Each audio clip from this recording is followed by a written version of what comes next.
बंदी छोड़ सतगुरु रामपाल जी परमेश्वर जी की जय हो।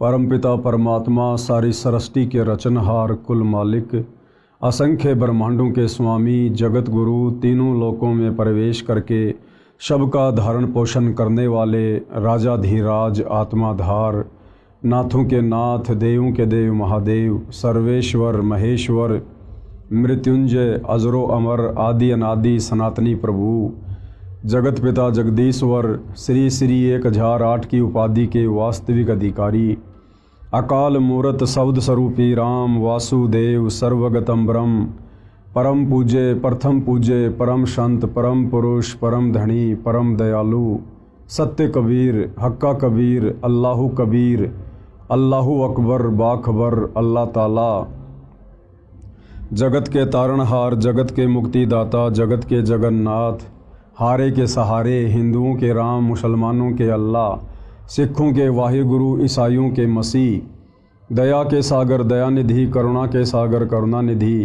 स्वयंभू परिभू संकट मोचन कष्टहरण मंगल करण दुख भंजन अविगत कबीर निर्विकार निर्विषम परमात्मा अलय अलेख सतगुरु आदि अनादि सतगुरु असली मर्यादा पुरुषोत्तम असली राम असली कृष्ण असली घनश्याम असली मुरारी राजाओं के राजा महाराजाओं के महाराजा शहंशाहों के शहंशाह सम्राटों के सम्राट भगवानों के भगवान अल्लाहों के अल्लाह प्रभुओं के प्रभु मसीहाओं के मसीह सच्चे वाहिगुरु बाबाओं के बाबा पीरों के पीर सेठों के सेठ जगत सेठ सावड़सा सेठ सर्वगुण संपन्न अनंत कोटि कलाओं के स्वामी अनंत कोटि ब्रह्मांडों के नायक योगियों में महायोगी ध्यानियों में महाध्यानी सिद्धों में परम सिद्ध ज्ञानियों में तत्वज्ञानी ब्रह्म ज्ञानी महाज्ञानी परम ज्ञानी सर्वश्रेष्ठ ज्ञानी विज्ञानी युवा कबीर समर्थ कबीर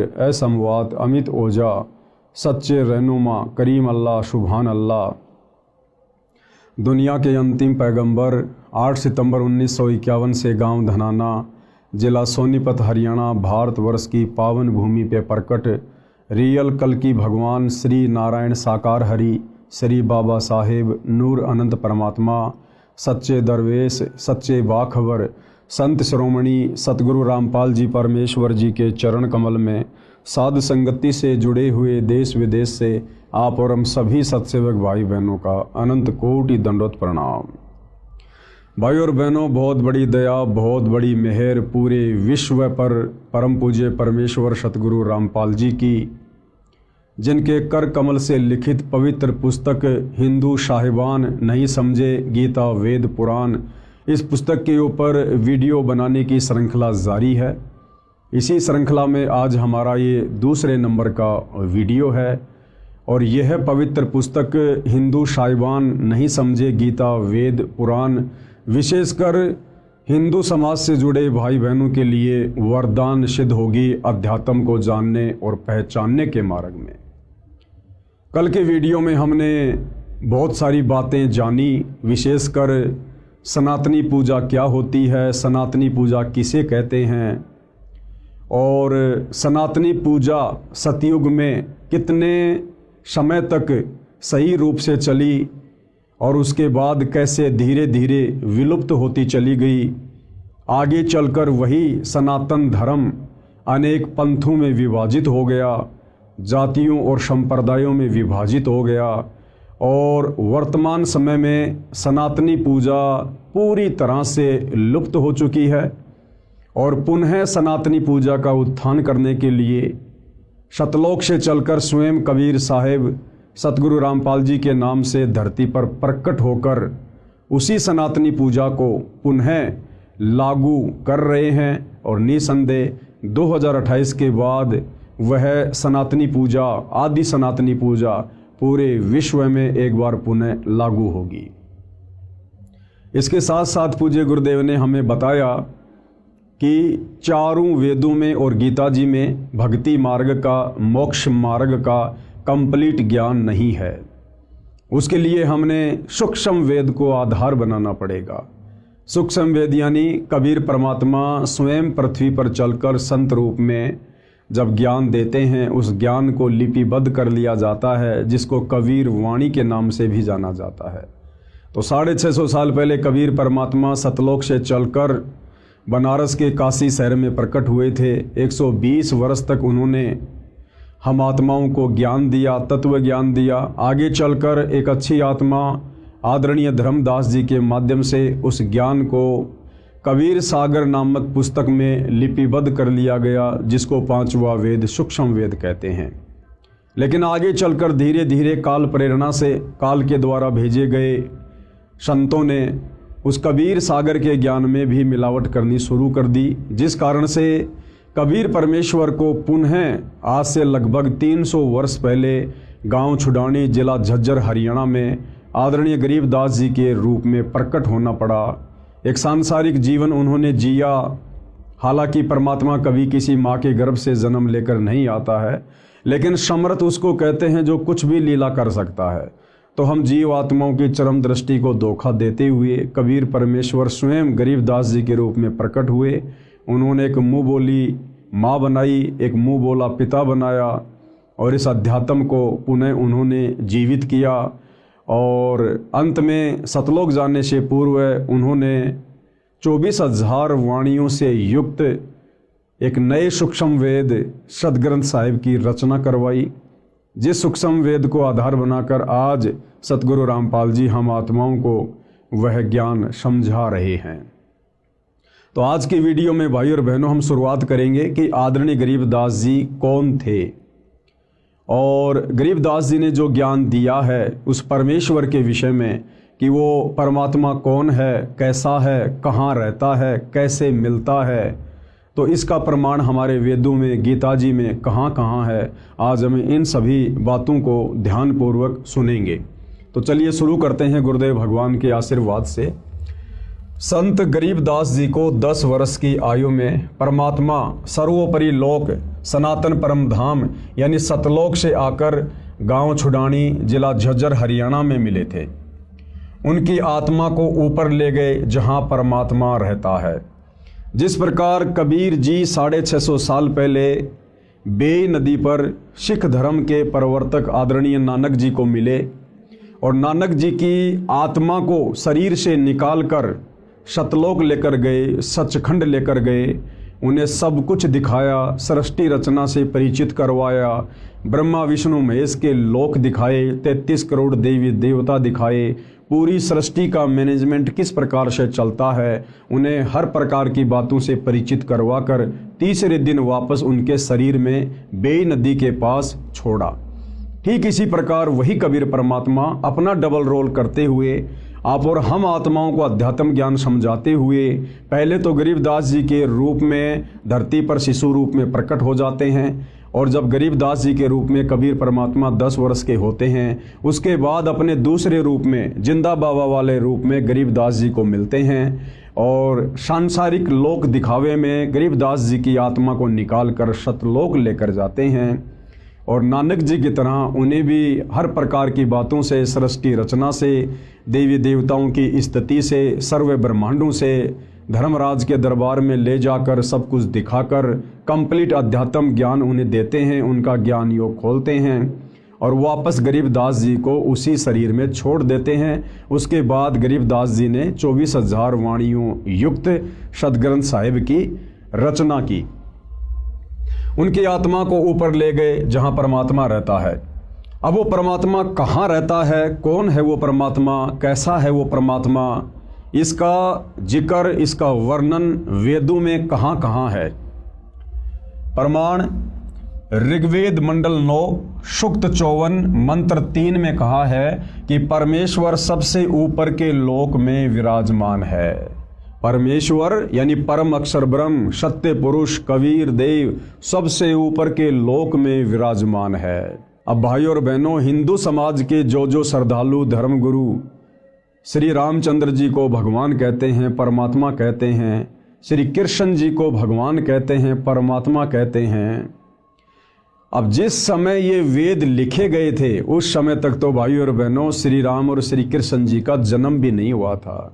तो ये कहाँ से पूर्ण परमात्मा हो सकते हैं, समर्थ भगवान हो सकते हैं?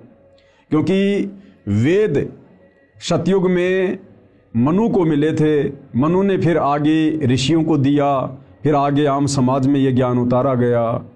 तो वेदों का ज्ञान ब्रह्मा जी के द्वारा अपने वंशजों को सतयुग में दिया गया था, जबकि श्री रामचंद्र जी का जन्म तो त्रेता युग में यानी सतयुग के लाखों वर्ष बाद हुआ था, और श्री कृष्ण जी का जन्म तो अभी ज़्यादा समय नहीं बीता है, लगभग 5,500 वर्ष पहले यानी द्वापर के अंत में श्री कृष्ण जी का जन्म हुआ था।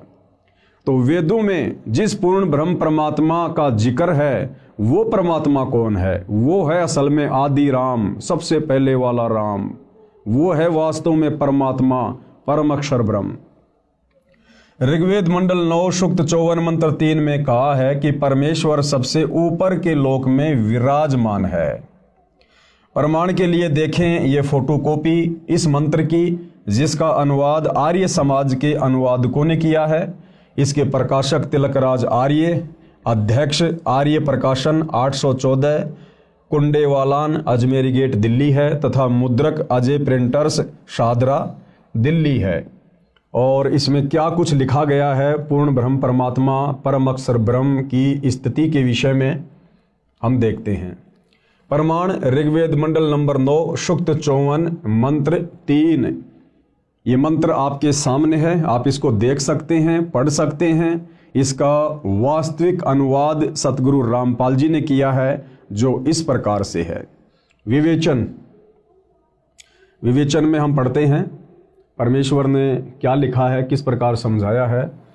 विवेचन ऋग्वेद मंडल 9 सूक्त 54 मंत्र 3 की फोटोकॉपी में आप देखें। इसका अनुवाद आर्य समाज के विद्वानों ने किया है, यानी समाज को ये भ्रमणा ना हो कि भाई कहीं संत रामपाल जी ने अपनी तरफ से तो वेदों के इन मंत्रों का अनुवाद नहीं कर दिया गया है। इसलिए आप भाई बहनों की संतुष्टि के लिए, आपके विश्वास के लिए, आर्य समाज के जिन विद्वानों को आप जी संस्कृत के प्रकांड ज्ञाता मानते हैं, वेदों के मर्मज्ञ मानते हैं, उन्हीं के द्वारा अनुवादित वेदों की फोटोकॉपी आपको दिखाई गई है, ताकि आपको कोई शंका ना रहे है कि परमेश्वर के विषय में उन विद्वानों ने क्या कुछ लिखा है।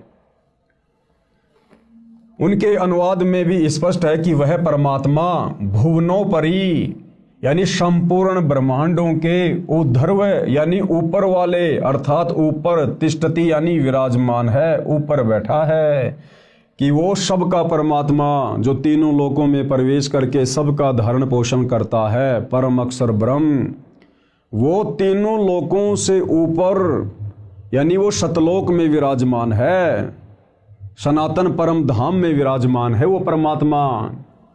इसका यथार्थ अनुवाद इस प्रकार है। अयम यानी यह, सोम यानी देव, चंद्रमा जैसा शीतल अमर परमेश्वर, सूर्य है, सूर्य के नए यानी समान, विश्वानी यानी सर्व को यानी सभी को, पुनान यानी पवित्र करता हुआ, भुवनोपरि अर्थात सर्व ब्रह्मांडों के ऊर्ध्व अर्थात ऊपर, तिष्ठति यानी बैठा है। अब भावार्थ में हम इसको अच्छे से समझेंगे। भावार्थ में पूज्य गुरुदेव भगवान ने हमें किस प्रकार से समझाया है। भावार्थ, जैसे सूर्य ऊपर है, क्या कह रहे हैं गुरुदेव भगवान, जैसे सूर्य ऊपर है और अपना प्रकाश तथा उष्णता से सर्व को लाभ दे रहा है। हम सबको पता है कि सूर्य पृथ्वी से करोड़ों किलोमीटर दूर स्थित है, लेकिन सूर्य वहां होते हुए भी पूरी पृथ्वी पर समान रूप से प्रकाश और अपनी उष्णता दे रहा है।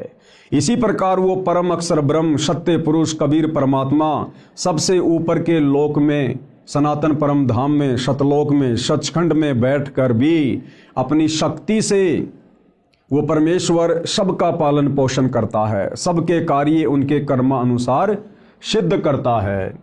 जैसे सूर्य ऊपर है और अपना प्रकाश तथा उष्णता से सभी को लाभ दे रहा है, इसी प्रकार यह अमर परमेश्वर, अमर यानी जिसका कभी विनाश नहीं होता है, कबीर परमेश्वर कभी विनाश में नहीं आते, वे अकाल मूर्त हैं, काल उनको नष्ट नहीं कर सकता। इसी प्रकार यह अमर परमेश्वर जिसका ऊपर के मंत्र में वर्णन किया है, सभी ब्रह्मांडों के ऊपर बैठा है। कबीर परमेश्वर जी ने संत गरीबदास जी को उसी परमेश्वर ने ऊपर ले जाकर पुनः पृथ्वी पर छोड़ा था।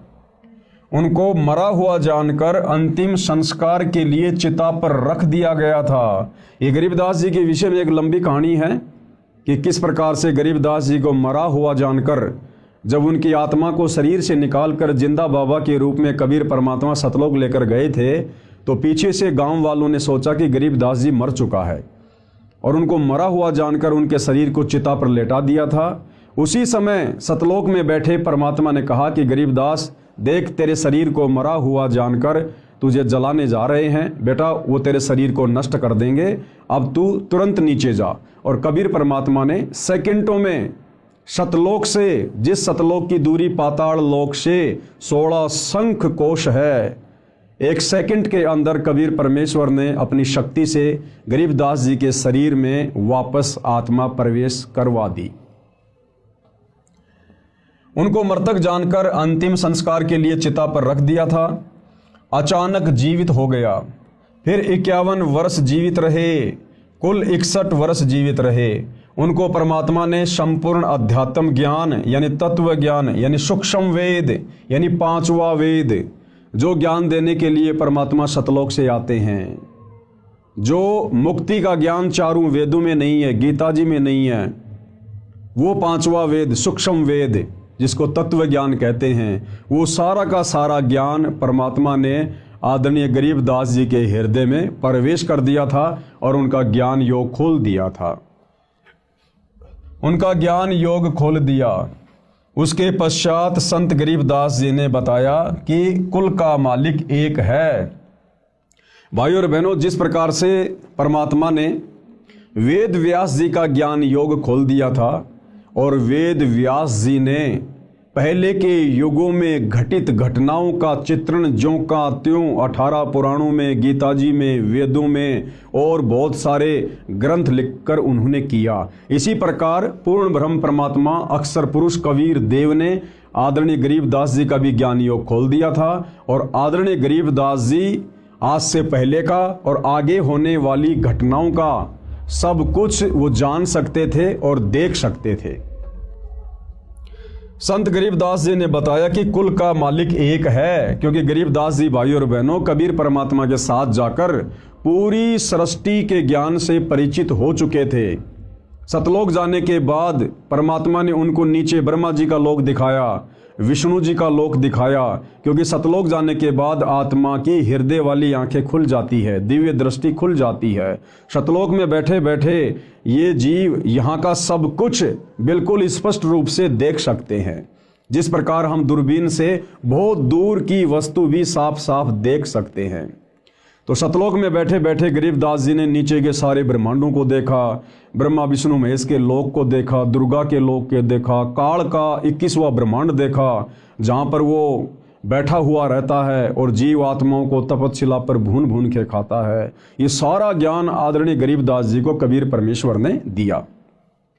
उस आधार से गरीबदास जी कह रहे हैं। उसके पश्चात संत गरीबदास जी ने बताया कि कुल का मालिक एक है, यानी सबसे सर्वोपरि परमात्मा एक ही है, सबसे सर्वशक्तिमान परमात्मा एक ही है, पूरी सृष्टि का धारण पोषण करने वाला, सभी जीवात्माओं को अपनी शक्ति से चलाने वाला, सारे ब्रह्मांडों का संचालन करने वाला वो परमात्मा केवल एक ही है, कबीर परमात्मा, परम अक्षर ब्रह्म, सत्य पुरुष। वह परम अक्षर ब्रह्म यानी सत्य पुरुष है। विश्व के सब प्राणी उसी के बच्चे हैं, यानी ब्रह्मा विष्णु महेश, 33 करोड़ देवी देवता, दुर्गा, काल, महाकाल, जितने भी जीव हैं, प्राणी हैं इस सृष्टि में, हम सब उस कबीर परमेश्वर की वचन शक्ति से उत्पन्न उनके बच्चे हैं, हम उनकी संतान हैं। और असल में परमात्मा कहलाने के लायक केवल वे अकेले ही हैं। विश्व के सब प्राणी उसी के बच्चे हैं। वर्तमान के धर्म गुरुओं ने धर्म की दीवारें भ्रम के कारण खड़ी कर दी हैं। वर्तमान के धर्म गुरुओं ने धर्म की दीवारें नादानी में, तत्व ज्ञान के अभाव में, सच्चे सतगुरु की शरण के अभाव में खड़ी कर दी हैं।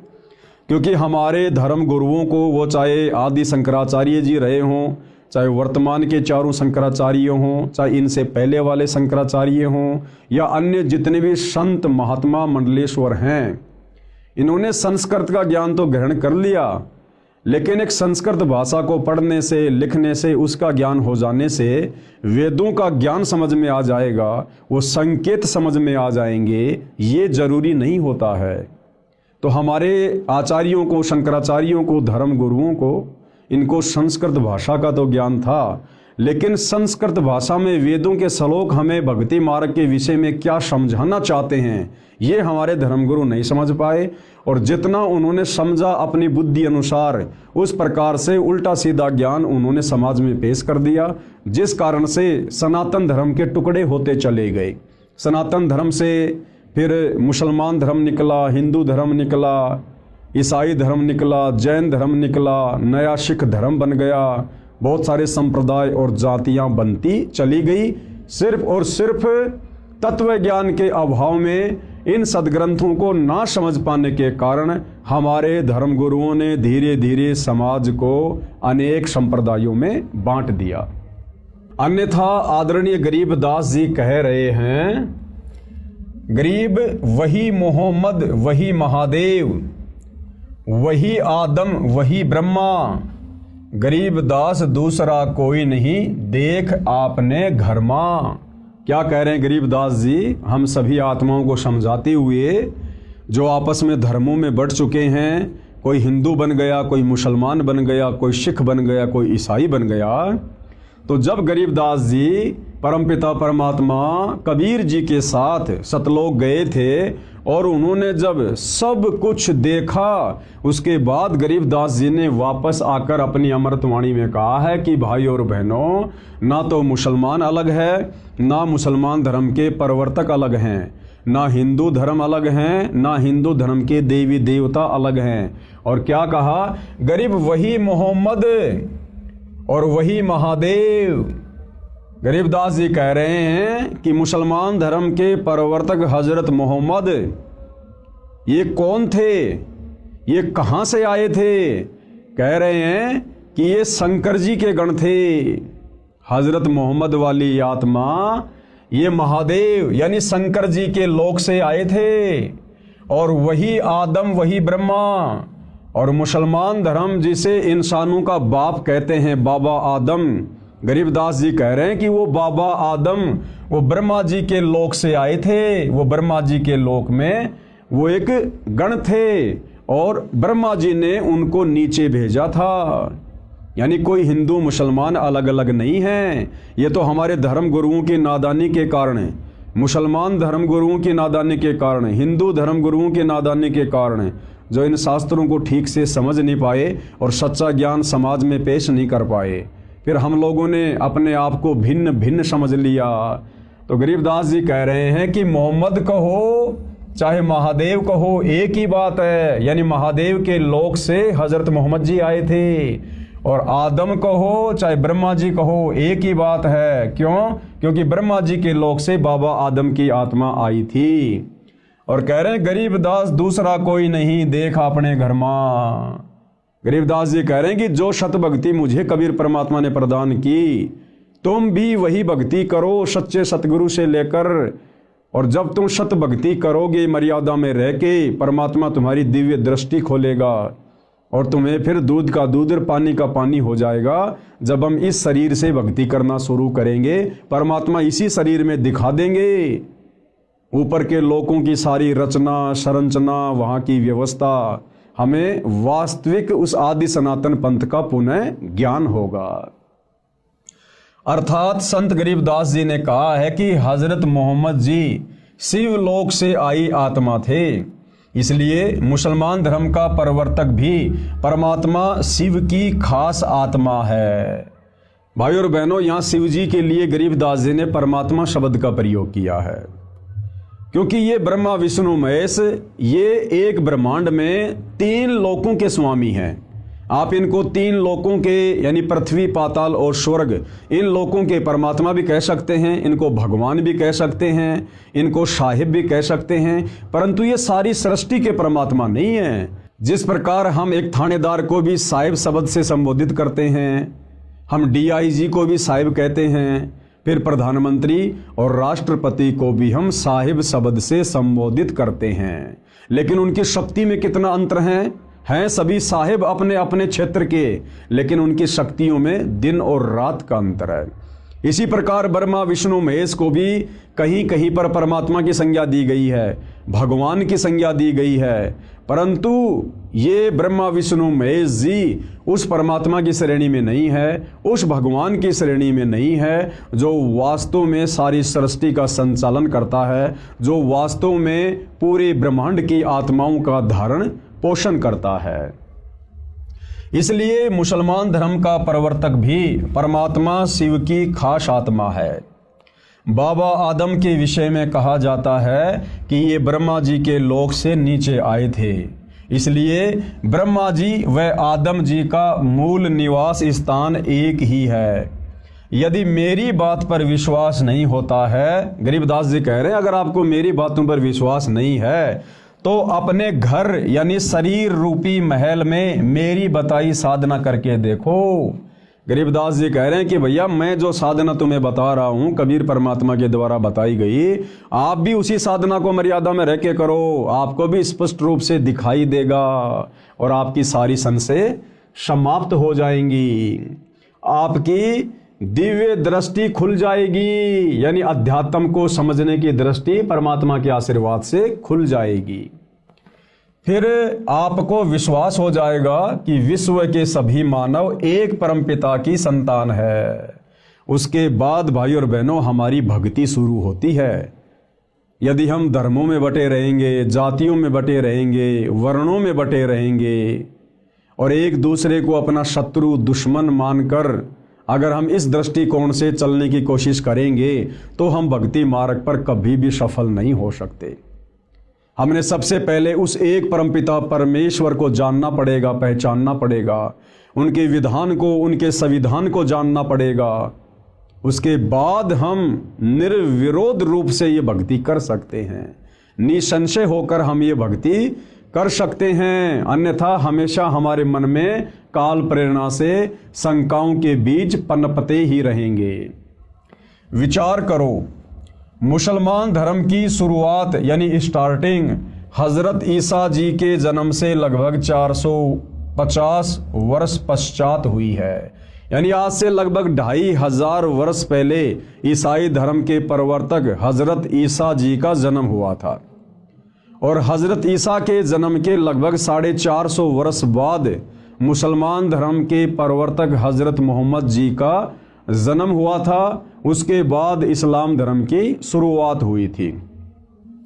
आदि शंकराचार्य जी का जन्म ईसा जी से 508 वर्ष पहले हुआ था और जो आदि शंकराचार्य थे उनका जन्म ईसाई धर्म के प्रवर्तक हजरत ईसा जी से लगभग 508 वर्ष पहले हुआ था और आदि शंकराचार्य जी ने ही हिंदू धर्म की नींव डाली थी।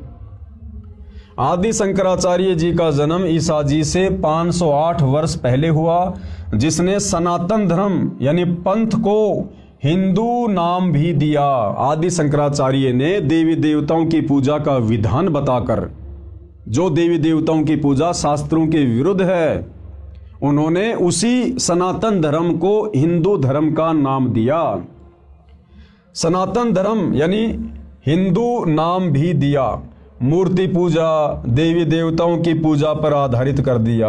आदि शंकराचार्य जी से पहले कोई भी व्यक्ति मूर्ति पूजा नहीं किया करता था, पाखंड पूजा नहीं किया करता था, देवी देवताओं की पूजा नहीं हुआ करती थी। केवल वेदों के अनुसार एक ब्रह्म का ओम मंत्र जाप किया करते थे। लेकिन आदि शंकराचार्य जी ने सनातन धर्म यानी उस पंथ को फिर हिंदू नाम भी दिया और मूर्ति पूजा, देवी देवताओं की पूजा पर समाज को आधारित कर दिया। सनातन धर्म सतयुग से चला आ रहा है, इसलिए हजरत ईसा जी, हजरत मूसा जी, हजरत आदम जी तथा हजरत मोहम्मद जी के जीव पहले सनातनी थे। सनातन धर्म सतयुग से चलता हुआ आ रहा है। सतयुग से कैसे? यानी हमारे जितने भी पूर्वज थे वो सभी वेदों के अनुसार साधना किया करते थे, धर्म कर्म किया करते थे। और जो व्यक्ति वेदों के अनुसार साधना करते हैं उनको सनातनी कहते हैं, सनातनी। तो ये जो सनातनी पूजा है ये सतयुग से चलती हुई आ रही थी।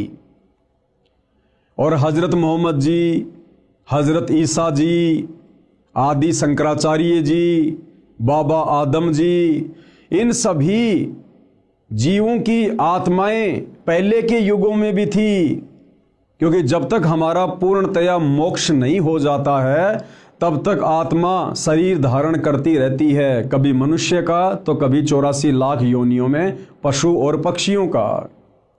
तो गुरुदेव भगवान कहना ये चाह रहे हैं कि नादान आत्माओं, ये सनातनी पूजा, ये सनातन धर्म सतयुग से चलता हुआ आ रहा है। और इस सनातन धर्म के टुकड़े हुए आदि शंकराचार्य के बाद लगभग आज से 3200 साल पहले आदि शंकराचार्य जी का जन्म हुआ।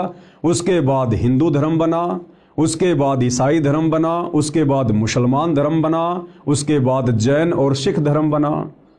लेकिन आज से 3200 साल पहले यदि हम नज़र डालें तो केवल सनातनी पूजा हुआ करती थी, वेदों के अनुसार साधना हुआ करती थी। और 3200 साल पहले ना कोई हिंदू धर्म था, ना कोई मुसलमान धर्म था, ना कोई सिख था, ना कोई ईसाई था, ना कोई जैनी, ना कोई यहूदी, ना कोई मंगोली।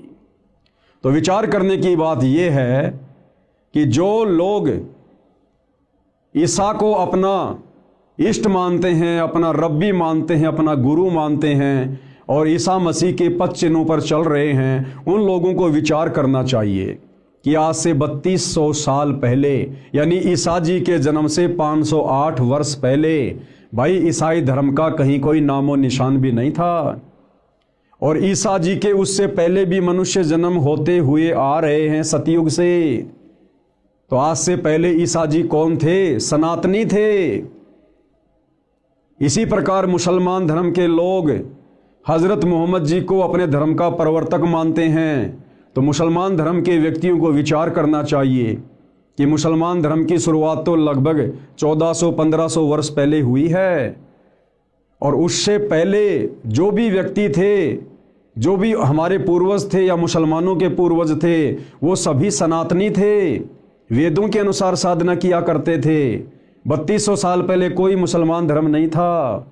तो सबको विचार करना चाहिए कि हम सब एक परमपिता परमात्मा के बच्चे हैं। हम सबका एक ही धर्म है, मानव धर्म, जिसके अंदर इंसानियत है, मानवता है, वो व्यक्ति धार्मिक है। और हमारी कोई जाति नहीं है, हम सब जीव हैं, जीव। कल को शरीर छूटने के बाद अगर भक्ति सही नहीं बनी तो 84 लाख योनियों में जाकर अन्य प्राणियों के शरीर धारण करेंगे। फिर 84 लाख योनियों का चक्कर काटने के बाद एक मनुष्य जन्म मिलेगा। और वो मनुष्य जन्म ना जाने फिर किस धर्म में मिल जाए, किस जाति में मिल जाए। जरूरी नहीं है कि मुसलमान धर्म का व्यक्ति मुसलमान धर्म में जन्म लेगा, हिंदू धर्म का व्यक्ति हिंदू धर्म में ही जन्म लेगा। क्योंकि वर्तमान में हम जितने भी व्यक्ति आपस में धर्मों में बटे हुए हैं, हिंदू, मुसलमान, सिख, ईसाई, आज से 3200 वर्ष पहले हमारे पूर्वज सनातनी थे, सभी वेदों के अनुसार साधना किया करते थे। हम सब के संस्कार आपस में रले मिले हैं। तो भाइयों और बहनों, हमने इस सत्य आध्यात्मिक ज्ञान को समझकर, पहचान कर, इतिहास में नज़र डालकर, उसके बाद आप और हमने सतगुरु रामपाल जी से सत उपदेश लेकर ये सत भक्ति शुरू करनी चाहिए। जिस सत भक्ति के करने से हमारी आत्मा का कल्याण होगा। फिर हमने ना कभी हिंदू बनना, ना मुसलमान बनना, ना सिख बनना, ना ईसाई बनना, ना इस गंदे लोक में जन्म मरण के चक्कर में पड़े रहना, ना हमने गधे कुत्ते सूअर की योनियों में जाना, ना हमने नरक भोगना। हम उस परम अक्षर ब्रह्म सत्य पुरुष कबीर देव के साथ में, जिस कबीर देव ने आदरणीय गरीबदास जी को ले जाकर अपना सनातन परम धाम सतलोक दिखाया, जिस परम अक्षर ब्रह्म कबीर देव ने बेई नदी से आदरणीय नानक जी की आत्मा को शरीर से निकालकर सचखंड ले जाकर सर्व ज्ञान कराया, सारे लोक दिखाए, वहाँ के सुख दिखाए, वहाँ के ठाट बाट दिखाए, सतलोक में रहने वाली आत्माओं से मिलाया, उनके कितने सुंदर शरीर हैं, कैसा उनका परिवार है, कितने वहाँ पर ठाट बाट है। उसके बाद नानक जी ने नीचे आकर बखूबी उसका वर्णन किया और गरीबदास जी ने भी किया। तो इस प्रकार से भाई और बहनों, वर्तमान में हमने पुनः सनातन की ओर चलना होगा, हमने उसी सनातनी पूजा को अपनाना होगा और तभी आप और हमारा मोक्ष संभव है। अन्यथा खाली जुबान से सनातन की बात करने वाले वर्तमान के साधु संत महात्मा, इनको भाई और बहनों सनातन के सह का भी ज्ञान नहीं है। तो क्या कह रहे हैं गुरुदेव भगवान? इसलिए विश्व के सब प्राणी एक परमात्मा के बच्चे हैं, कबीर परमात्मा के बच्चे हैं, उस परम अक्षर ब्रह्म के बच्चे हैं, सत्य पुरुष के बच्चे हैं। हम जितनी भी आत्माएं हैं, ब्रह्मा विष्णु महेश से लेकर गधे कुत्ते सूअर, हम इंसान, हम सब उसी एक परमपिता परमेश्वर के बच्चे हैं। आगे पूज्य गुरुदेव भगवान क्या कह रहे हैं अपने विषय में जानकारी देते हुए? मेरा यानी रामपाल दास का विचार यह है कि जीव हमारी जाति है, मानव धर्म हमारा, हिंदू मुस्लिम सिख ईसाई धर्म नहीं कोई न्यारा। गुरुदेव भगवान क्या कह रहे हैं कि जीव हमारी जाति हैं, कि भाई हम सब जीव हैं। आज भले कोई प्रधानमंत्री बना है, कोई राष्ट्रपति बन के बैठा है, या ऊपर के लोकों में देवी देवता बन के बैठे हैं, ब्रह्मा विष्णु महेश की पोस्ट पर बैठे हैं, हम सब जीव हैं। जब कल को ब्रह्मा विष्णु महेश का समय पूरा होगा, जब उनकी वो गद्दी छीन ली जाएगी काल के द्वारा, फिर उनको नीचे के लोकों में पटका जाएगा, वो भी आप और हमारी तरह साधारण से मनुष्य का जीवन जिएंगे। और यदि उस मनुष्य जीवन में उनको सच्चा सतगुरु नहीं मिला, तो फिर से उन्हीं ब्रह्मा विष्णु महेश जी की आत्माओं को 84 लाख योनियों में गधे कुत्ते के शरीरों में कष्ट भोगना पड़ेगा। तो कहने का मतलब है हम सब जीव हैं, जीव। परमात्मा केवल एक ही है सृष्टि में, कबीर देव परम अक्षर ब्रह्म। तो परम पूज्य गुरुदेव सतगुरु रामपाल जी का यह नारा है कि जीव हमारी जाति है, यानी हमने इस प्रकार से अपने अभिमान अहंकार को त्याग देना चाहिए कि भाई हमारी कोई औकात नहीं है। आज यहाँ भले कोई 5 साल के लिए 10 साल के लिए प्रधानमंत्री बन के बैठा है, उसकी तूती बोल रही है, उसकी महिमा बोल रही है, उसके हाथों में सारी पावर है, शक्ति है, लेकिन कब तक? जिस दिन उसको प्रधानमंत्री के पद से हटा दिया जाएगा, वो शक्ति उसके हाथों में नहीं रहेगी। और जिस दिन उसका शरीर छूट जाएगा, उसकी मृत्यु हो जाएगी, फिर यम के दूत उसकी गर्दन पकड़ कर लेके जाएंगे, यदि उस प्रधानमंत्री ने सच्चा सतगुरु बनाकर सत भक्ति नहीं की तो। और फिर वो जीव संज्ञा में आ जाएगा, फिर उसको नरक भी भोगना पड़ेगा, उसको 84 लाख योनियों में पशु पक्षियों के जन्म भी भोगने पड़ेंगे। इसलिए गुरुदेव कहते हैं कि अजीव ने कभी भी अभिमान नहीं करना चाहिए। जीव हमारी जाति है और मानव धर्म हमारा, और जिसके अंदर नेक नीति है, मानवता है, इंसानियत है, दया धर्म है, कहते हैं यही सबसे बड़ा धर्म है। ये हिंदू मुस्लिम सिख ईसाई ये कोई धर्म नहीं है, ये तो हमारे धार्मिक गुरुओं की नादानी के कारण आपस में समाज बटा हुआ है और हमने एक दूसरे को अपना शत्रु मान लिया है। हिंदू मुस्लिम सिख ईसाई धर्म नहीं कोई न्यारा। अध्यात्म ज्ञान विज्ञान से सिद्ध करता हूं कि विश्व के प्राणी एक परमात्मा के बच्चे हैं, जो उस अपने पिता के पास जाने के लिए इच्छुक हैं। देखो भाई और बहनों, चाहे सतयुग में कोई भक्ति कर रहा था, तप कर रहा था, साधना कर रहा था, चाहे त्रेता में, चाहे द्वापर में, चाहे कलयुग के वर्तमान समय में, हर प्राणी इसी चाहत में भक्ति करता है कि मेरे को सदा के लिए सुख हो जाए। भाई और बहनों, हम देखते हैं बहुत सारी सीरियल में, बहुत सारी धार्मिक पुस्तकों में कि भाई हिरण्यकश्यप ने ब्रह्मा जी की साधना की, भस्मासुर ने शंकर जी की साधना की, विश्वामित्र जी ने साधना की, अन्य बड़े बड़े तपस्वियों ने साधना की, और उन्होंने ब्रह्मा जी को प्रसन्न किया, किसी ने विष्णु जी को, किसी ने शंकर जी को, किसी ने माता जी को।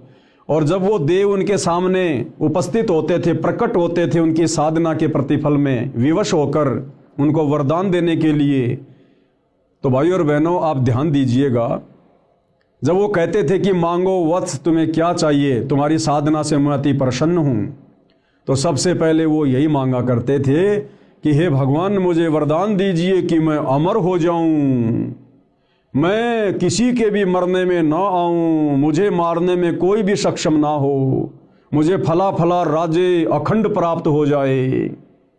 तो वो ब्रह्मा विष्णु महेश यही कहा करते थे कि भाई ये हम नहीं कर सकते।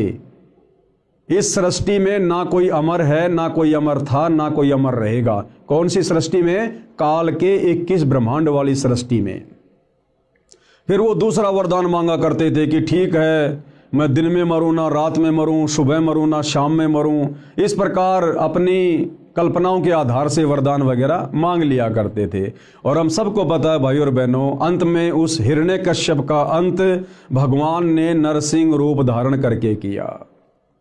तो इसी प्रकार से भाई और बहनों, जो भी साधु संत महात्मा या आम प्राणी भक्ति साधना करते हैं, उस साधना के प्रतिफल में उनकी यही इच्छा होती है कि मुझे सदा सदा का सुख हो जाए, मेरी कभी मृत्यु ना हो। लेकिन भाई इस 21 ब्रह्मांड में, इन 3 लोकों में, इस काल के लोक में हम चाहे कितनी साधना कर लें, यहाँ की उत्तम साधना है काल की, ब्रह्म की, जो गीता अध्याय 8 श्लोक नंबर 13 में वर्णन है कि ओम इति एक अक्षर ब्रह्म व्यवहारण माम अनुशमरण ये प्रयाति तजन देहम सयाति परमाम गतम। गीता का ज्ञान देने वाला भगवान ये ब्रह्म कह रहा है कि भाई मैं तो ब्रह्म लोक में रहता हूँ, और मेरी साधना करने वाला ओम नाम के साथ में वो ब्रह्म लोक में आ जाता है।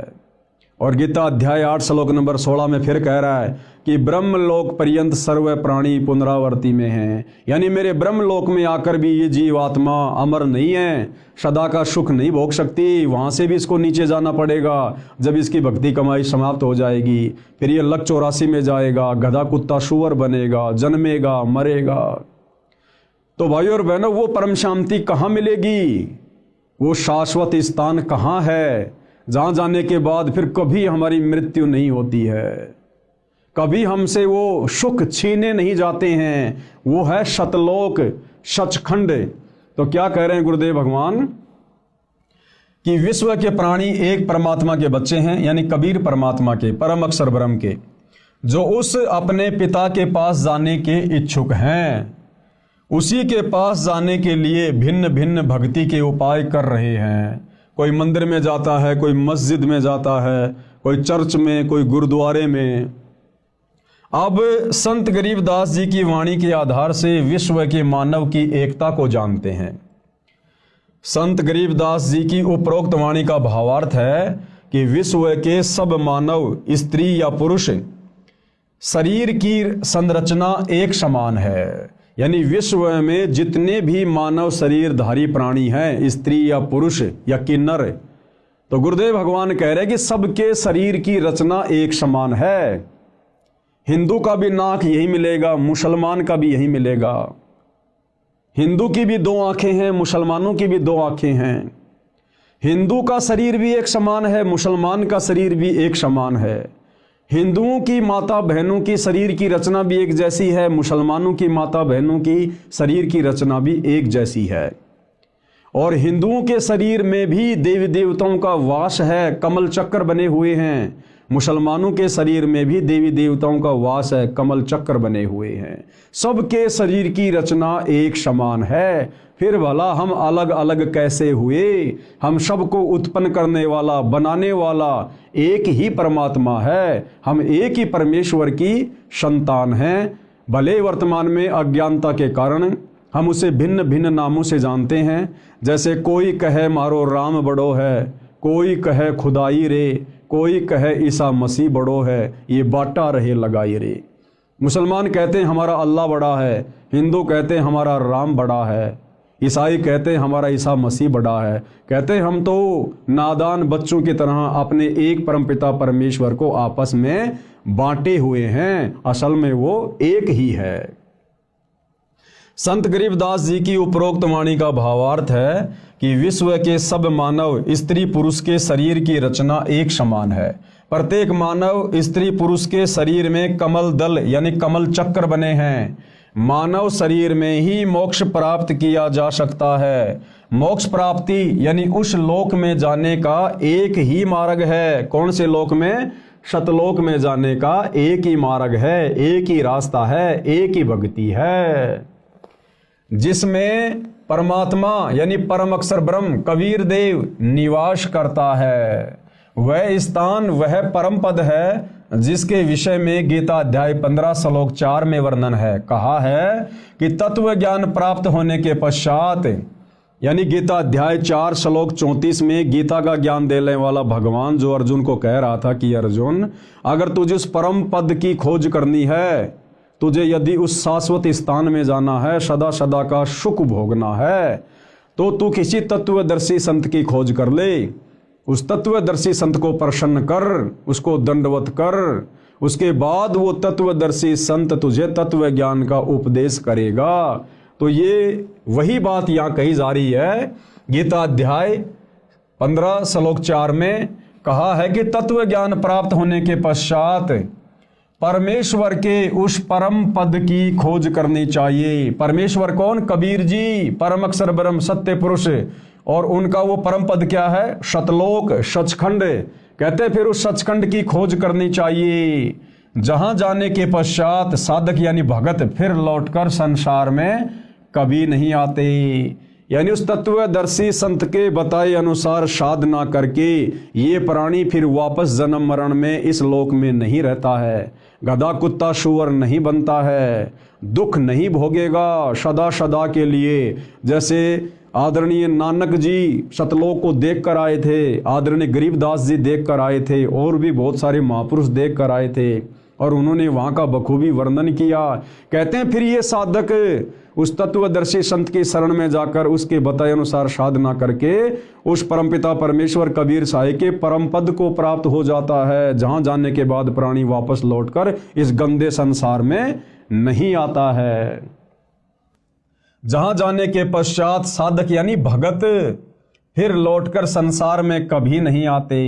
जिस परमेश्वर से संसार रूप वृक्ष की प्रवृत्ति विस्तार को प्राप्त हुई है, यानी जिसने सृष्टि की उत्पत्ति की है, जो सबका धारण पोषण करने वाला है, उसकी भक्ति करो। जो ब्रह्मा विष्णु महेश का भी धारण पोषण करता है, 33 करोड़ देवी देवताओं का भी धारण पोषण करता है, सृष्टि के प्रत्येक प्राणी का धारण पोषण करता है। कहते हैं तत्वदर्शी संत को गुरु धारण करके उस परमेश्वर की भक्ति करो। तो भाइयों और बहनों, वो परमात्मा परम अक्षर ब्रह्म सत्य पुरुष कबीर देव स्वयं ही अपना ज्ञान बताने के लिए तत्वदर्शी संत की भूमिका करने के लिए पृथ्वी पर एक मनुष्य के रूप में प्रकट होता है, एक संत रूप में, सतगुरु रूप में।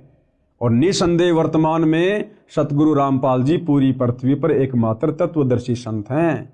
तो सतगुरु रामपाल जी क्या परम शक्ति है, आप भली बात ही समझ सकते हैं। और वर्तमान में पूर्ण तत्वदर्शी संत सतगुरु रामपाल जी से उपदेश लेकर ही हम उस परम पद को, सतलोक को प्राप्त कर सकते हैं।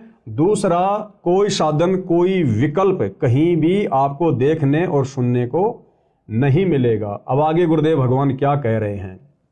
प्रमाण के लिए पेश है फोटोकॉपी गीता अध्याय 15 श्लोक 4 की, जिसके अनुवादक श्री जय दयाल गोविंदका जी हैं, प्रकाशक व मुद्रक गीता प्रेस गोरखपुर है। अब हम भाई बहनों को कैसे विश्वास हो कि उस परम पद के विषय में गीता जी में कहाँ लिखा हुआ है, क्योंकि आज से पहले तो हमारे किसी भी धर्म गुरु ने इस प्रकार से गीता जी को खोल खोल के, वेदों को खोल खोल के उनके श्लोक नहीं दिखाए, नहीं पढ़ाए। और आज से पहले हमारे पूर्वज अनपढ़ थे, उनको अक्षर ज्ञान नहीं था, उनको पढ़ने लिखने का भी अधिकार नहीं था।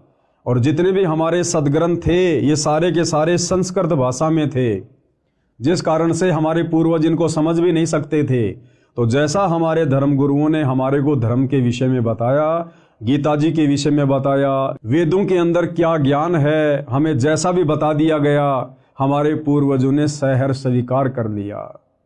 लेकिन भाइयों और बहनों, आज सतगुरु रामपाल जी उंगली रख रख कर हमें इन समस्त धार्मिक ग्रंथों की गूढ़ सच्चाई से परिचित करवा रहे हैं। तो वर्तमान में धोखे की किसी प्रकार की कोई शंका नहीं होनी चाहिए। और बुद्धिमान समाज ने भी अपनी आंखों से इन समस्त प्रमाणों को देखकर, सबूतों को देखकर, जो हमारे ही धर्म की पवित्र पुस्तकों में वर्णित है, आप और हमने इस सच्चाई को फिर स्वीकार भी करना चाहिए अपनी आत्मा के कल्याण के लिए। तो गीता अध्याय 15 श्लोक 4 हमें क्या ज्ञान दे रहा है, ये गीता प्रेस गोरखपुर से प्रकाशित है और इसके अनुवादक जयदयाल गोविंदका जी हैं। और इसमें क्या कुछ लिखा है भाई और बहनों, हम ध्यान से इस श्लोक को पढ़ते हैं पूज्य गुरुदेव जी के आशीर्वाद से। तो भाई और बहनों, ये श्लोक लिखा हुआ है, आपकी आंखों के सामने है। यदि आपके पास में गीता जी है तो आप जी मिलान कर सकते हैं।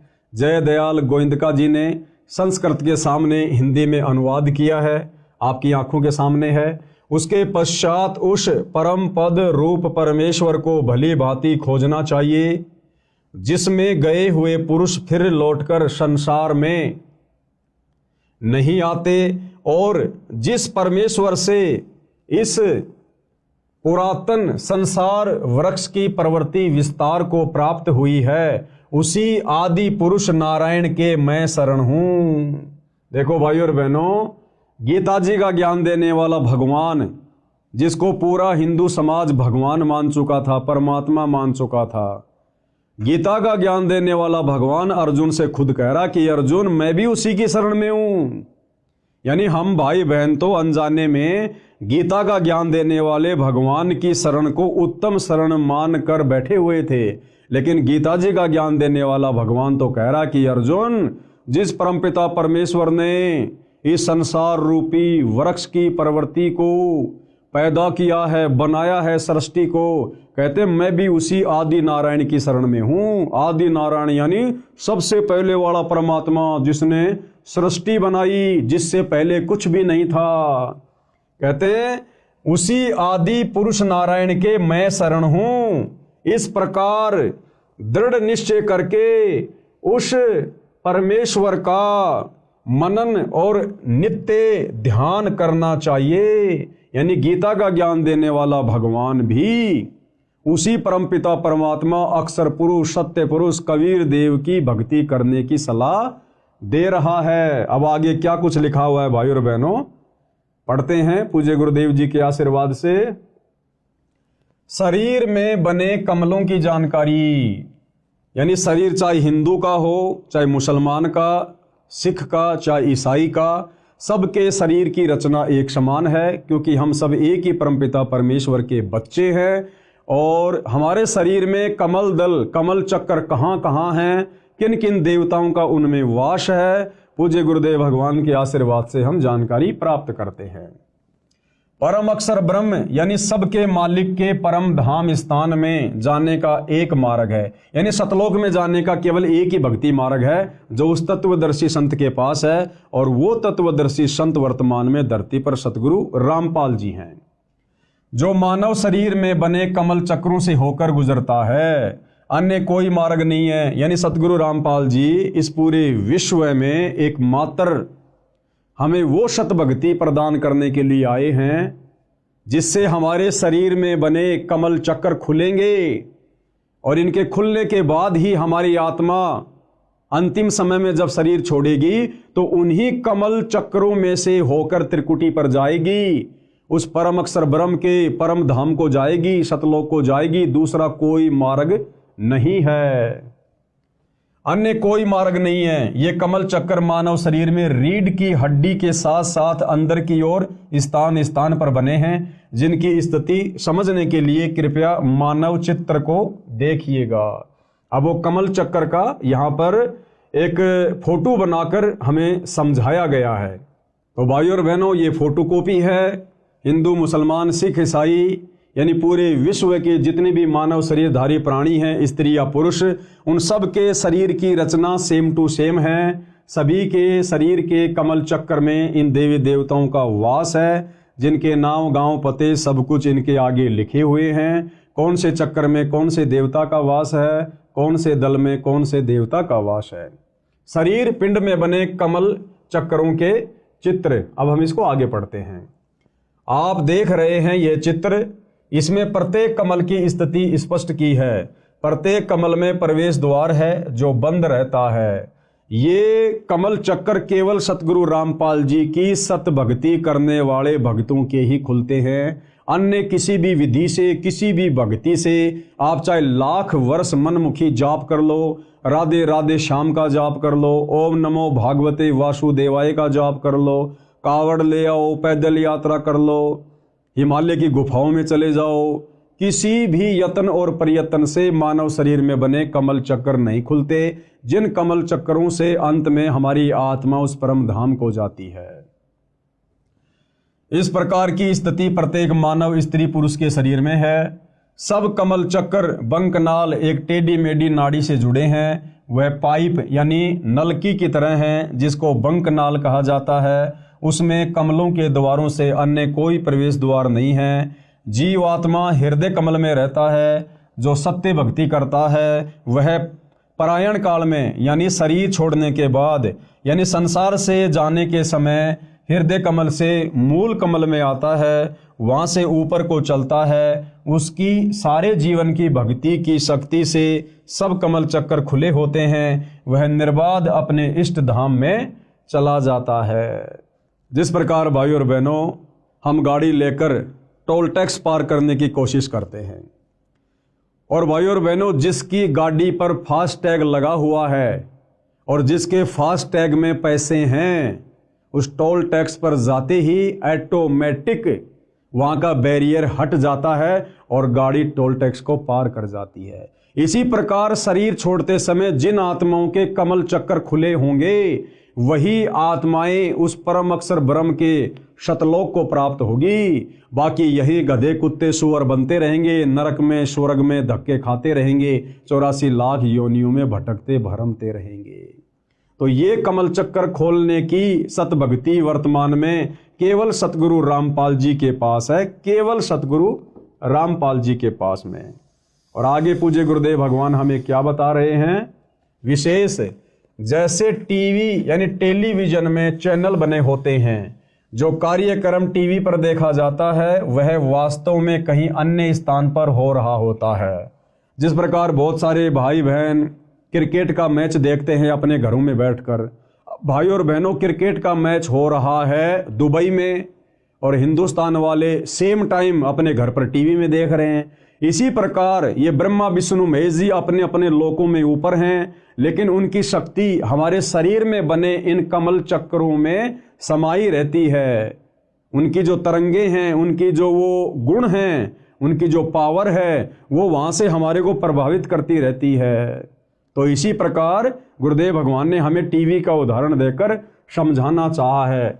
जैसे टीवी यानी टेलीविजन में चैनल बने होते हैं, जो कार्यक्रम टीवी पर देखा जाता है वह वास्तव में कहीं अन्य स्थान पर हो रहा होता है, वह चैनल पर दिखाई देता है। इसी प्रकार निम्न देव व परमात्मा अपने अपने लोकों में रहते हैं, यानी हमारे शरीर में बने हुए कमलों में जो देवी देवता विराजमान हैं वो वास्तव में अपने ऊपर के लोकों में हैं, अपने यथा स्थान पर हैं। लेकिन जब हमारे ये कमल चक्कर खुल जाते हैं तो हम ऊपर के लोकों में, उन देवी देवताओं के लोकों में क्या कुछ घटनाएं घटित हो रही हैं हम सब कुछ देख सकते हैं। जिस प्रकार मैच हो रहा है साउथ अफ्रीका में और हम हिंदुस्तान में अपने टीवी में, यदि हमारे टीवी का वो कनेक्शन सही है, डिश वगैरह सही है और रिचार्ज है, तो हम रिमोट दबाकर घर बैठे टीवी पर दक्षिणी अफ्रीका में हो रहे उस प्रोग्राम को देख सकते हैं। तो हमारे शरीर में जो कमल चक्र हैं और उनमें जिन जिन देवी देवताओं का वास है, यानी स्वाद चक्र में ब्रह्मा और शांत्री जी का वास है, और मूल कमल में श्री गणेश जी का वास है, और नाभि कमल में श्री विष्णु जी और लक्ष्मी जी का वास है, कंठ कमल में श्री दुर्गा जी का वास है, हृदय कमल में शंकर और पार्वती जी का वास है। और जब हमें सच्चे सतगुरु से, तत्वदर्शी संत से इन कमल चक्रों को खोलने की सतभक्ति प्राप्त हो जाती है तो भाई और बहनों हम खुली आंखों से सब कुछ वो नज़ारा देख सकते हैं। इसीलिए तो आदरणीय गरीबदास जी ने पहले अपनी वाणी में कहा था कि वही मोहम्मद, वही महादेव, वही आदम, वही ब्रह्मा, और दास गरीब दूसरा कोई नहीं, देख आपने घर मां। यानी सच्चे सतगुरु से सतभक्ति प्राप्त करके इन कमल चक्रों को खोलकर उसके बाद आप अपनी आंखों से देख सकते हैं कि हजरत मोहम्मद जी कहाँ से आए थे और बाबा आदम जी कहाँ से आए थे। उसके बाद हमारे सारे संशय स्वतः ही समाप्त हो जाते हैं। जैसे टीवी यानी टेलीविजन में चैनल बने होते हैं, जो कार्यक्रम टीवी पर देखा जाता है वह वास्तव में कहीं अन्य स्थान पर हो रहा होता है। वह चैनल पर दिखाई देता है। इसी प्रकार निम्न देव यानी शरीर के कमल चक्रों में जो देवी देवता हैं वह परमात्मा अपने अपने लोकों में होते हुए टीवी चैनल की तरह कमलों में दिखाई देते हैं। जैसे सूर्य प्रकाश ऊर्जा यंत्र सोलर सिस्टम पर सूर्य का प्रकाश पड़ने से उसमें ऊर्जा संचित होने लगती है, इसी प्रकार मंत्रों के जाप से कमल खुल जाते हैं। जिस प्रकार सूर्य हमारे से कितना करोड़ों किलोमीटर दूर है और आजकल वैज्ञानिकों ने एक सोलर सिस्टम बना दिया, सोलर पैनल, और जैसे सूर्य की किरणें उस सोलर पैनल पर गिरनी शुरू होती हैं, नीचे इन्वर्टर से बैटरी चार्ज होनी शुरू हो जाती है, वो लाइट जमा होनी शुरू हो जाती है। इसी प्रकार जब हम सच्चे सतगुरु से सत भक्ति प्राप्त करेंगे तो भाइयों और बहनों, ऊपर के लोकों में बैठे हुए देवी देवता और उनके नज़ारे हमारे शरीर के कमल चक्कर में बने हुए, जब वो कमल चक्कर खुल जाते हैं हम बखूबी देख सकते हैं, सारी सच्चाई से परिचित हो सकते हैं। जैसे सूर्य प्रकाश ऊर्जा यंत्र यानी सोलर सिस्टम पर सूर्य का प्रकाश पड़ने से उसमें ऊर्जा संचित होने लगती है, इसी प्रकार मंत्रों के जाप से कमल खुल जाते हैं। उससे पहले मुरझाए रहते हैं, यानी जब तक वो कमल चक्र नहीं खुलते हैं, हमें सत भक्ति नहीं मिलती है, तब तक वो मुरझाए रहते हैं। जिस प्रकार से फुटबॉल होती है और फुटबॉल के अंदर उसका एक वो ब्लेडर होता है, जब उसमें हवा नहीं होती है तो मुरझाया हुआ होता है, और जब उसमें पाइप लगाकर हवा भर दी जाती है तो वो बिल्कुल गोल मटोल हो जाती है और उसको जरा सी हाथ से मारते ही बहुत ऊपर तक जाती है। तो इसी प्रकार जब हमें सच्चे सतगुरु से सत भक्ति प्राप्त हो जाएगी तो धीरे धीरे हमारे शरीर में बने कमलों में जो ये इनके जो द्वार हैं ये धीरे धीरे फिर सत भक्ति के प्रभाव से फूलने शुरू हो जाते हैं, खिलने शुरू हो जाते हैं। इसी प्रकार मंत्रों के जाप से कमल खुल जाते हैं, उससे पहले मुरझाए रहते हैं। कमल खुलने के बाद प्रत्येक देवता की शक्ति साधक के अंतःकरण यानी आत्मा पर प्रभाव डालने लगती है, जिससे भक्ति संचित होने लगती है। संत गरीबदास जी ने सूक्ष्म वेद में बताया है, उसमें कहा है कि तीनों देवता कमल बसें ब्रह्मा विष्णु महेश, प्रथम इनकी वंदना सुन सतगुरु उपदेश। यानी सबसे पहले जो सच्चा सतगुरु होता है वो इन्हीं कमल दलों में बैठे देवी देवताओं के सत मंत्र देता है, सत भक्ति देता है। जो तीनों लोकों के स्वामी हैं, ब्रह्मा विष्णु महेश है, साथ में गणेश जी हैं, दुर्गा जी हैं, सतगुरु रामपाल जी, सबसे पहले शरीर में बने कमल दल इनको खोलने के लिए इन्हीं देवी देवताओं की सत भक्ति वाले सत मंत्र देते हैं, जिनके प्रभाव से मात्र 4 महीने में हमारे कमल चक्रों के द्वार खुलने शुरू हो जाते हैं। ये कमल चक्र खिलने शुरू हो जाते हैं, दूसरा कोई तरीका धरती पर नहीं है। और कहते हैं उसके बाद फिर आगे सतगुरु के उपदेश सुनते रहना, सतगुरु के सत्संग सुनते रहना। उसके बाद फिर हमें पता चलेगा कि ब्रह्मा विष्णु महेश की भक्ति तो बहुत ही निम्न स्तर की है, ये तो शुरुआती भक्ति है, इसके ऊपर तो और बहुत सारी परम शक्तियां हैं। फिर आगे हमें सतगुरु रामपाल जी से उनके भी सत भक्ति मंत्र मिलेंगे, उनके द्वार खोलने के भी मंत्र मिलेंगे, और जब हमें सारी प्रोसीजर मिल जाएगी तब हम उस परमपिता परमेश्वर परम अक्षर ब्रह्म के परम धाम में जाएंगे, शतलोक में जाएंगे। तीनों देवता कमल बसै ब्रह्मा विष्णु महेश, यानी मुसलमान सिख ईसाई जैनी बौद्ध सबके शरीर में इन देवी देवताओं का वास है। और प्रथम इनकी वंदना यानी सतगुरु जो मंत्र देगा उस आधार से हमने इनकी वंदना करनी है, इनकी पूजा नहीं करनी। पूजा तो केवल एक परमपिता परमात्मा की करनी है, लेकिन सतगुरु हमें जो प्रोसीजर देगा यहाँ से पार होने की, उसमें शुरुआती प्रोसीजर है ब्रह्मा विष्णु महेश की साधना करना, इनकी भक्ति करना, और पूजा हमने साथ साथ में परम अक्षर ब्रह्म की ही करनी पड़ेगी। प्रथम इनकी वंदना, फिर सुन सतगुरु उपदेश, फिर आगे का ज्ञान सतगुरुदेव जी बताते हैं। अर्थात श्री ब्रह्मा जी, श्री विष्णु जी तथा श्री शिव जी तीनों देवता हमारे शरीर में बने कमल दलों यानी कमल चक्रों में बसे निवास करते हैं। इसलिए सर्वप्रथम साधना स्तुति इनकी करनी होती है।